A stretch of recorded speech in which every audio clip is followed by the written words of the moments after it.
요한복음 18장 28절부터 40절까지 말씀. 잘 읽었으면 한 목소리로 같이 봉독하겠습니다.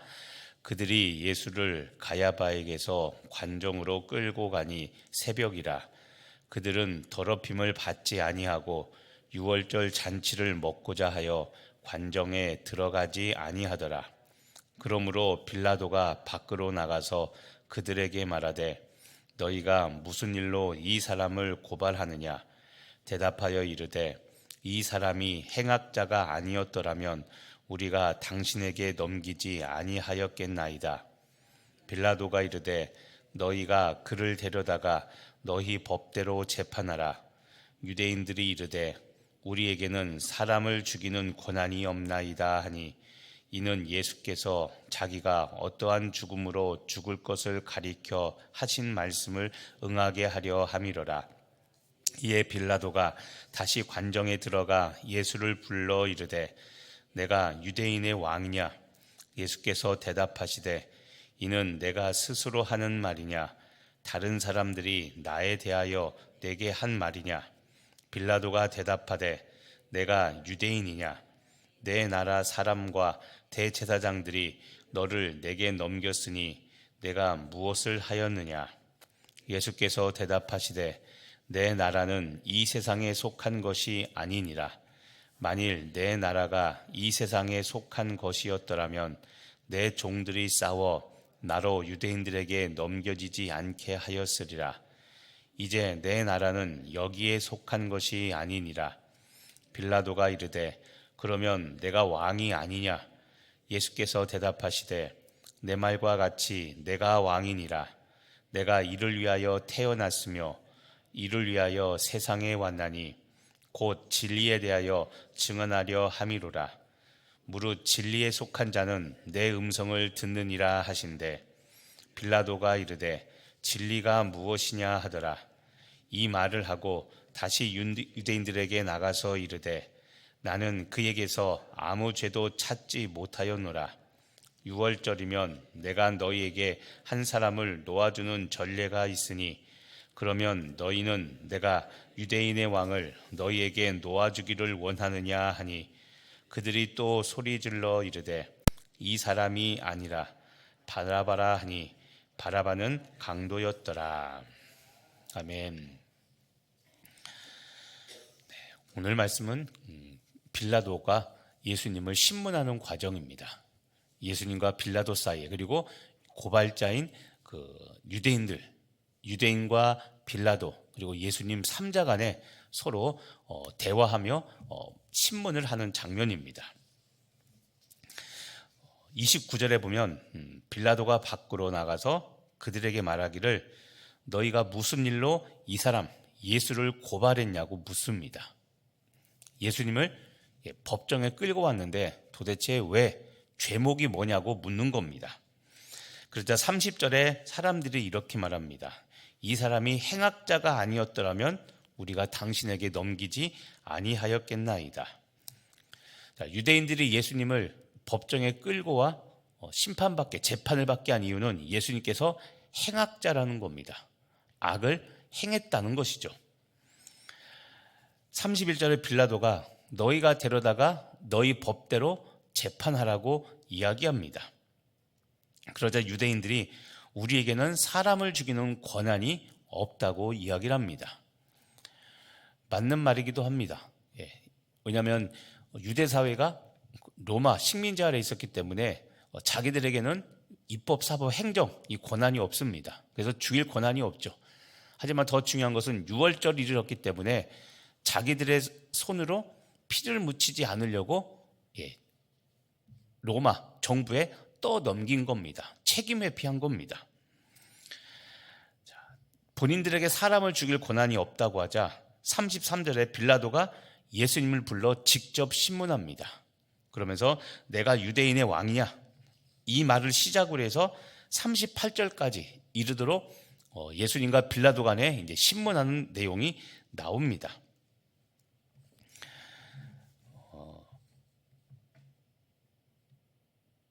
38절에 보면 빌라도가 조사를 하면서 끝에 다 조사를 한 다음에 38절 후반절에 이렇게 말합니다. 나는 그에게서 아무 죄도 찾지 못하였느라.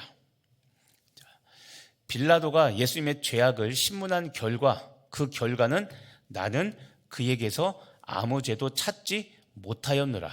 이것이 빌라도가 내린 결론이었습니다. 자, 아까 29절에 보면 30절에 보면 29절과 30절에 보면 빌라도가 무슨 일로 이 사람을 고발했냐고 물어보죠. 그러자 유대인들이 이 사람이 행악자가 아니었다면 우리가 당신에게 넘기지 않았겠다고 하며 행악자, 악을 행했다고, 범법 행위를 했다고 분명히 이들은 고발했는데 조사한 결과, 빌라도의 조사 결과는 38절에 있는 것처럼 나는 그에게서 아무 죄도 찾지 못했다는 것이 빌라도의 결론입니다. 오늘 말씀에서 우리가 주목할 게 있습니다. 빌라도의 마음입니다. 빌라도의 마음. 우리는 본디오 빌라도를 원수처럼 여깁니다. 왜냐하면 우리가 사도신경을 외울 때마다 본디오 빌라도에게 고난을 받아, 그렇죠? 십자가에 못 박혀 죽으시고, 우리는 이 구절을 항상 외우고 있기 때문에 본디오 빌라도 하면 항상 예수님을 십자가에 못 박은 장본인 중에 하나, 예수님의 십자가 이 죽음을 막을 수 있는 사람인데 막지 못했기 때문에 항상 우리는 이 사람을 사도신경에 이름을 거론하며 매주 이 사람에 대한 우린 행위를 돌아보게 됩니다. 그렇기 때문에 중요합니다. 오늘은 우리가 이 빌라도에서 볼 수 있는 우리들의 모습을 발견해야 됩니다. 자, 빌라도는 오늘 그가 지었던 큰 죄가 무엇이냐면 올바른 선택을 못했다는 겁니다. 그 올바른 선택을 하지 못한 이유는 유대인들의 외압, 이 유대인들의 외압은 폭동, 밀란입니다. 요한복음에는 예수님이 신문하는 기사에 그런 단어가 없지만 다른 사복음서에 보면 밀란이 일어날까 두려워라는 말씀이 있습니다. 폭동입니다. 그러니까 유대인들이 폭동과 밀란을 일으킬까 봐 그것이 두려워서 재판장으로서 양심을 버립니다.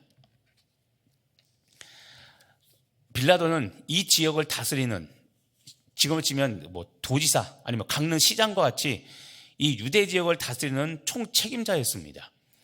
근데 누구나 그렇지만 자기가 관할하는 지역에서 여러분 사건 사고가 나면 우리도 그렇죠. 인사고과에 반영이 되죠. 예나 지금이나 똑같습니다. 그러니까 자기가 관할하고 있는 이 유대 지역에서 밀란이 일어나거나 폭동이 일어나면 로마인으로서 본인의 입신양명, 출세에 큰 문제가 생기기 때문에 가능한 이런 것들이 생기지 않기를 바랍니다. 그런데 오늘 유대인들은 바라바를 놓아주지 않으면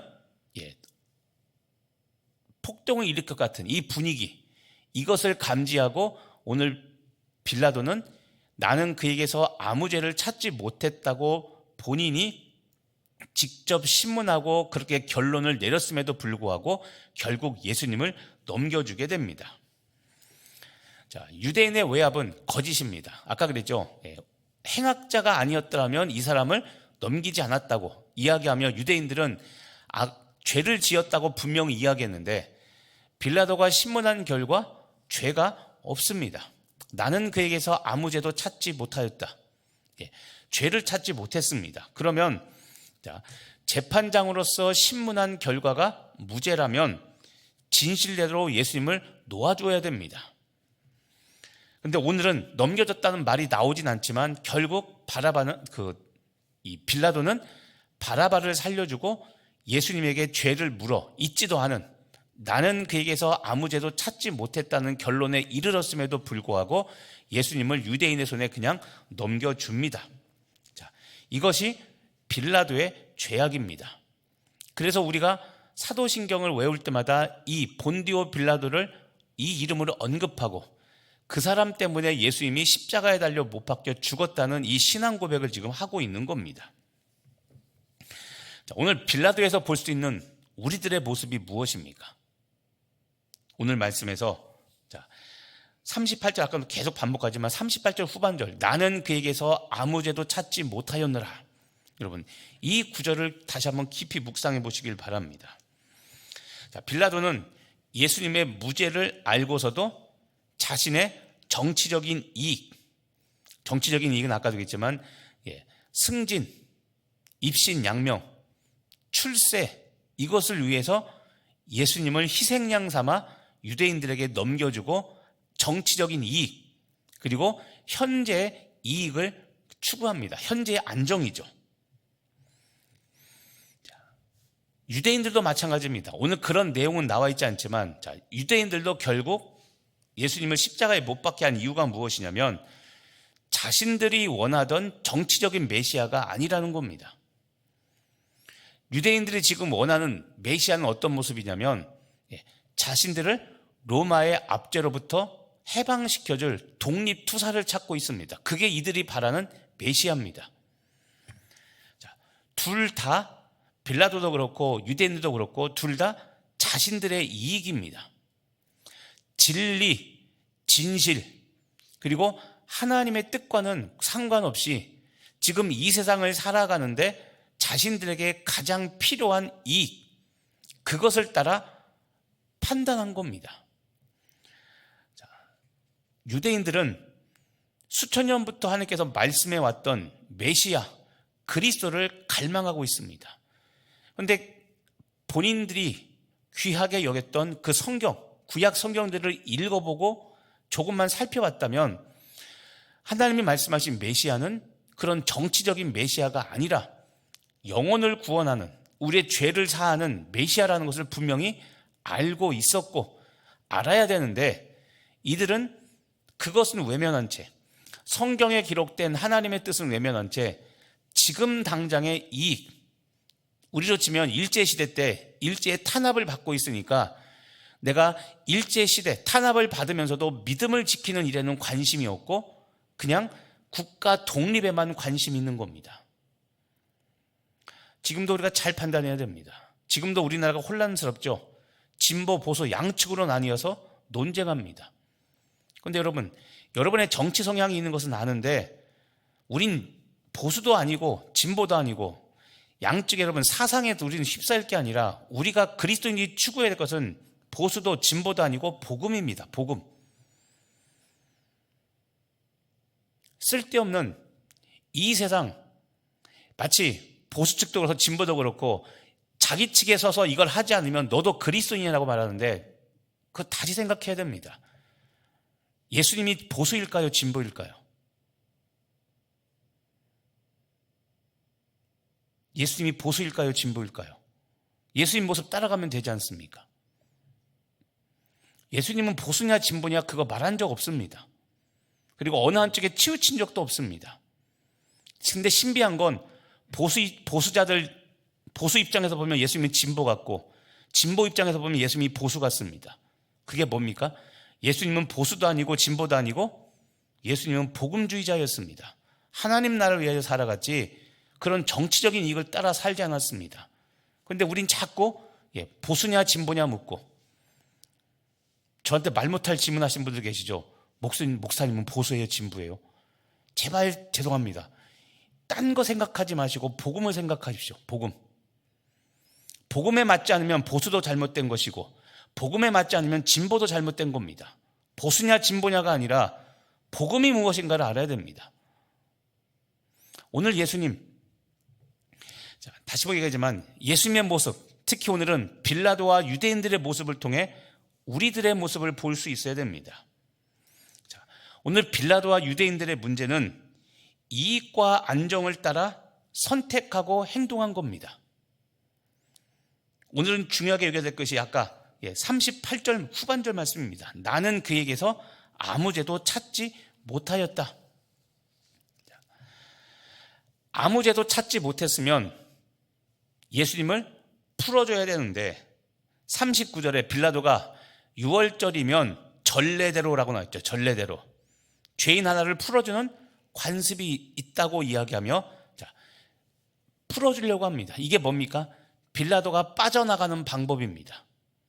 지금 말한 자신의 정치적인 안정을 지켜야겠는데 분명히 자기 입으로 고백했던, 나는 그에게서 아무 죄도 찾지 못하였는데 그러면 풀어주면 되는데, 풀어주면 밀란, 폭동이 일어날 것 같으니까 자, 전례대로라고 그랬죠. 이게 뭡니까? 전례. 전통입니다. 전통. 전통은 무조건 따르는 것이 아니라 시대에 맞지 않으면 바꿔야 되는 겁니다. 그래서 올해 주제가 뭡니까? 전통을 새롭게 합니다. 시대가 바뀌었다고 제가 지난주 이야기하면서 우리가 숭상하던 전통이 있다면 그게 우상이 된 줄을 알고 이제는 내려놔야 되는 겁니다. 그리고 새롭게 가야 되는 겁니다. 이걸 모르면 이 시대는 20년 후에, 15년, 20년 후에 교회는 급속히 성도 감소만 지금 남겨놓고 있다고 그랬죠. 자, 우리들이 살면서 종종 하는 말이 있습니다. 무엇이냐면, 그러면 안 된다는 거 아는데 어쩔 수 없이 무엇 때문에 이렇게 했다는 말. 자, 안다고 말하죠. 이렇게 하면 안 되는 거 아는데 무엇 때문에 이렇게 했다. 사람들 시선 때문에, 우리만 전통 때문에, 관례 때문에 이렇게 했다라고 이야기하죠. 그런데 여러분, 전통이나 관례가 중요한 게 아니라 진리가 중요한 겁니다. 오늘 37절 후반절을 보십시오. 예수님이 진리에 대하여, 내가 왕이라고 말하면서 내가 진리에 대하여 증언하려 왔다고 말하면서 이 말씀하죠. 무릇 진리에 속한 자는 내 음성을 듣느니라. 자, 진리에 서면 무엇이 들립니까? 진리가 들립니다.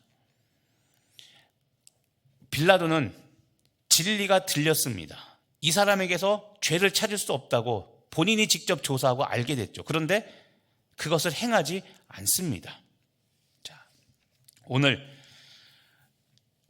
그리스도의 믿음은 위기 상황, 문제 상황에서 나타나야 그게 그 사람의 참된 믿음입니다. 이번 주 설교를 할 때도 그 얘기했죠. 예배, 의지에 관한 이야기를 하면서 의지는 똑같습니다. 문제 상황과 위기 상황 때 우리가 의도적으로 하나님을 선택해야 되는 겁니다. 위기이고 문제이니까 은근슬쩍 넘어가고 그 일이 끝나면 그러면 다시 믿음 있는 척 주여 하면서, 이거는 거짓된 거죠. 자, 여러분, 마지막으로 예수님의 모습을 보시기 바랍니다. 예수님은 십자가 사명을 이루셔야 됐습니다. 그래서 지금 이 부조리한 상황, 유대인들은 이 사람이 행악자가 아니었다면 고발하지 않았다고 이야기하는데, 빌라도는 예수님을 조사한 결과 아무 죄도 찾지 못했습니다. 예수님이 이걸 모르셨겠습니까? 그런데 따지지 않고 그냥 빌라도의 판결을 받아들이십니다. 자, 겉으로 보면 판결에 아무 말도 못하고 한마디도 못하고 넘어가는 것이 부끄럽고 수치스럽고 모욕적인 일이죠. 그런데 여러분, 그것이 중요한 것이 아니라 예수님이 끝까지 지켜낸 게 무엇입니까? 십자가 사명이죠. 지금 마지막에, 그렇죠? 빌라도가 물어봅니다. 유대인의 관례대로, 유월절 관례대로 죄수 하나를 놓아줄 텐데 누굴 놓아주냐고 말하니까 마지막 40절에 사람들이 소리 지르죠. 이 사람 예수가 아니라 바라바요 라고 이야기합니다. 그 현장에서 예수님은 아니라고, 나한테 무슨 죄가 있냐고 따지지 않고 그냥 이 상황을 받아들이죠. 예수님께는 따져야 될 진실보다도 지켜야 될 십자가 사명이 있었던 겁니다. 그러니까 억울함을 당하지만 그냥 이것을 받아들이죠. 자, 오늘 우리가 돌아보면서 여러분, 나도 부조리한 상황 가운데 악에 굴복하지 않고 십자가 사명을 지켜내고 있는가 돌아보시길 바랍니다. 진리를 밝히는 것도 중요한데, 자, 그것도 중요하지만 십자가 사명이 있습니다. 그런데 예수님은 밝혀야 될 진실이 있지만 그 진실 때문에 십자가 사명을 포기한 게 아니라 진실이 왜곡되는 것 같이 보이는 상황에서도 십자가 사명을 지켜냅니다. 왜 그럴까요? 십자가 사명을 지켜내야 결국 그들이 가리려던 진실이 드러나기 때문입니다. 이게 믿음이 있는 사람과 믿음 없는 사람의 차이인 겁니다. 믿음 없는 사람은 자기의 억울함, 자기의 답답함만 드러내려고 까뒤집고 밝혀내려고 하죠. 자, 본인 나름대로의 진실을 밝혔다고 좋아할 수 있으나 중요한 것, 그 일을 통해 하나님의 사명, 십자가가 이루어졌는가를 우리는 생각해 봐야 됩니다. 이게 어린아이들이 하는 짓과 영적 아비가 하는 일과의 차이인 겁니다. 자, 오늘 말씀을 정리하면서 여러분, 진정한 수치는 자기가 억울한 누명을 당하는 것이 아니라 십자가를 지지 않는 것, 이것이 진정한 수치입니다. 오늘 예수님의 모습을 보면서 다시 한번 우리들의 삶을 한번 돌아보시며 삶에 적용해 보시길 바랍니다. 우리는 십자가를 피할 때 넘어지는 겁니다. 내가 억울한 누명을 당해 내가 쓰러지는 것이 아니라 내가 감당할 십자가를 지지 않을 때 우리는 그때 쓰러지는 겁니다. 자, 내가 회피하고 있는 십자가 없습니까? 또는 내가 끝까지 지켜야 될 선한 양심과 십자가가 무엇입니까? 오늘도 그것을 지키며 믿음을 지켜내는 귀한 여러분 되시기를 예수님의 이름으로 간절히 축복하며 기도합니다. 기도하겠습니다. 하나님, 우리도 살다 보면 억울한 일, 힘든 일, 괴로운 일을 당합니다. 그런데 오늘 예수님은 단 한마디도 자신의 부당함, 억울함을 말하지 않고 그저 묵묵히 빌라도의 거짓된 판결, 유대인들의 거짓 고발을 그대로 받아들입니다. 오늘 우리가 깊이 묵상해 볼 말씀, 나는 그에게서 아무 죄도 찾지 못하였노라. 하나님, 우리 안에 첫 번째로 선한 양심이 있어 아무 죄도 발견하지 못했다면 전례를 따르는 것이 아니라 예수님이 무죄라고 판결하고 예수님을 풀어줄 수 있는 그런 빌라도의 마음과 용기가 있어야 하나 그는 그것을 갖지 못했습니다. 하나님, 나도 선한 양심을 속이며 살아가지 않게 하여 주옵시고 무엇보다도 예수님의 모습을 닮게 하여 주옵소서. 빌라도의 부당한 판결로 인하여 억울한 사형, 누명을 썼으나 예수님은 그것을 밝혀내려 하지 않고 묵묵히 십자가 사명을 감당해냅니다. 하나님, 진실을 밝히는 것도 옳지만 십자가 사명을 지키는 것이 더 귀한 것임을 깨닫고 나의 수치와 모욕, 나의 억울함은 주님께 내어 맡기고 복수하는 것은 하나님께 맡기고 나는 내가 져야 될 십자가 사명을 감당하는 우리 귀한 영적 아비 성도들 되게 하여 주시옵소서. 오늘도 나는 죽고 예수로 사는 귀한 하루가 될 줄 믿고 감사드리며 예수님의 이름으로 기도합니다.